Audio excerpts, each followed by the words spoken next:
নমস্কার বন্ধুরা, আজকে আমি তোমাদের পাঠ করে শোনাবো সুকুমার রায়ের একটা হাসির গল্প।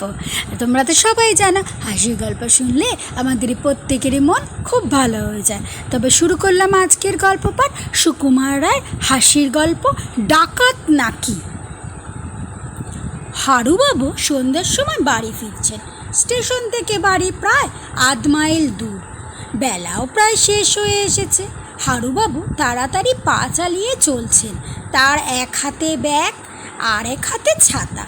চলতে চলতে হঠাৎ তার মনে হলো কে যেন তার পেছন পেছন আসছে।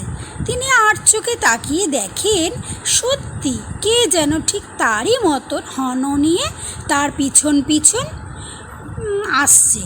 হরিবাবু মনে মনে কেমন কেমন যেন ভয়ে ভয়ে হলো। চোর ডাকাত নয় তো? ওরে বাবা, সামনের ওই মাঠটা পার হওয়ার সময় একলা পেয়ে যদি হঠাৎ ঘাড়ের উপর দু চার ঘা লাঠি কষিয়ে দেয় তাহলেই তো গেছি। হারুবাবু রোগা রোগা হাত পা দুটো কাঁপতে কাঁপতে ছুটতে লাগলো, কিন্তু লোকটাও যে সঙ্গে সঙ্গে ছোটে। তখন হারুবাবু ভাবলেন, সোজা মাঠের উপর দিয়ে গিয়ে কাজ নেই, বড় রাস্তা দিয়ে বদ্যিপাড়া ঘুরে যাওয়া যাক, না হয় একটু হাঁটাই হলো। তিনি ফস করে ডান দিকের একটা গলির ভিতর ঢুকেই বকশিদের বেড়া টপকিয়ে এক দৌড়ে বড় রাস্তায় গিয়ে পড়লেন। ও মা, সে লোকটাও কি দুষ্টু! সেও দেখা দেখি ঠিক তেমনি করে বেপথ দিয়ে বড় রাস্তায় এসে হাজির। হারুবাবু ছাতাটাকে বেশ শক্ত করে আঁকড়ে ধরলেন। ভাবলেন, যা থাকে কপালে আছেই, যা দু চার ঘা কষিয়েই দেন। হারুবাবু মনে মনে পড়ল, ছেলেবেলায় তিনি জিমন্যাস্টিক করতেন।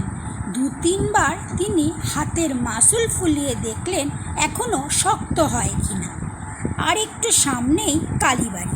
হারুবাবু তার কাছাকাছি আসতেই হঠাৎ রাস্তা ছেড়ে ঝোপ জঙ্গল ভেঙে প্রাণপণ ছুটতে লাগলেন। পিছনে পায়ের শব্দ শুনে বুঝতে পারলেন যে লোকটার সঙ্গে সঙ্গেই ছুটছে, কিন্তু এ ডাকাত নয়, না হয়ে যেতে পারেই না। হারুবাবুর হাত পা সব ঠান্ডা হতে লাগলো, কপালে বড় বড় ঘামের ফোঁটাও দেখা দিল। এমন সময় শোনা গেল সামনে ঘাটের পাশে বসে কারা যেন গল্প করছে। শুনবা মাত্র হারুবাবু মনে সাহস হল। তিনি ধা করে ছাতা বাগিয়ে সিংহ বিক্রমে ফিরে বললেন, তবে রে, আমি টের পাইনি বুঝি? ভালো চাস তো, কিন্তু লোকটার চেহারা দেখে হঠাৎ তার বক্তৃতার তেজ কমে গেল। অত্যন্ত নিরীহ রোগা ভালো মানুষ, গাছে গোছের লোকটি ডাকাতের মতন একেবারেই নয়। হারুবাবু তখন একটু নরম মতন ধমকি দিয়ে বললেন, খামোকা আমার পেছন পেছন ঘুরছো কেন হে? লোকটি অত্যন্ত ভয় পেয়ে আরও থতমত খেয়ে বলল, স্টেশনের বাবুটি যে বললেন আপনি বলরাম বাবুর পাশের বাড়িতে থাকেন, আপনার সঙ্গে গেলেই ঠিক মতন পৌঁছাবো। তা আপনি কি বরাবর এই রকম করে বেঁকে চুড়ে চলেন নাকি? হারুবাবু ঠিক 1 মিনিট হাঁ করে তাকিয়ে থেকেও বলবার মতন আর কোনো জবাব খুঁজে পেলেন না। কাছেই গান নেড়ে হেট করে আবার সোজা পথে ফিরে চললেন। আমার গল্প পাঠ এখানেই শেষ হলো। গল্পটা যদি ভালো লাগে একটা লাইক আর কমেন্ট করতে ভুলবেন না কিন্তু। নমস্কার।